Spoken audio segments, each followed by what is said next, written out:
Version అయిపోతుంది. ఆయన tactical గా తీసుకెళ్తారు. అయితే ఇప్పుడు సీన్ కట్ చేస్తే ఏమవుతున్నది అంటే ఈ దఫా అట్లాంటి పనులు చేయట్లేదు.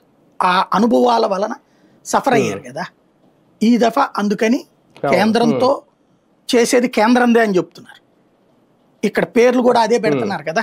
ఇప్పుడు ఆయుష్మాన్ భారత్ భవనాలు మన ఈ ఏరియాలో క్లినిక్స్ ఉన్నాయి కదా, వాటికి ఆయుష్మాన్ కేంద్రాలని అట్లాగా పెట్టుకొస్తున్నారు.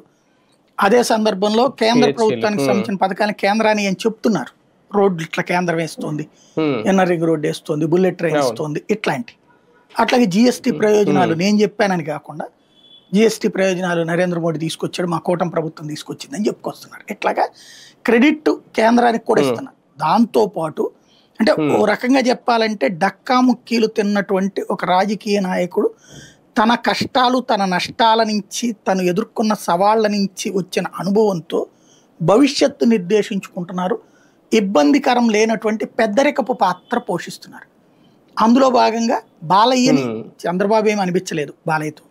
బాలయ్య కూడా ఉద్దేశపూర్వకంగా చిరంజీవి మీద కోపం కాదు, అది ఆయన మాట్లాడిన భాష చూస్తే కనుక ఆయన కోపం జగన్ మీదన. జగన్ ఆ రోజున మీటింగ్ పెట్టడం మీద. అయితే ఆ స్పందించే సందర్భంలో తనకి సహజ సిద్ధంగా వృత్తిపరమైనటువంటి వైరుధ్యం ఉంది కదా గతంలో చిరంజీవితో. ఆ వృత్తిపరమైన వైరుధ్యంలో నుంచి వచ్చినటువంటి వ్యంగ్యం తప్పించి ఉద్దేశపూర్వకంగా అవమానించాలని అనుకున్నది కాదు. అది అంటే అక్కడ కొంచెం చిరంజీవి గారిని హైలైట్ చేయడం అనేది ఈయన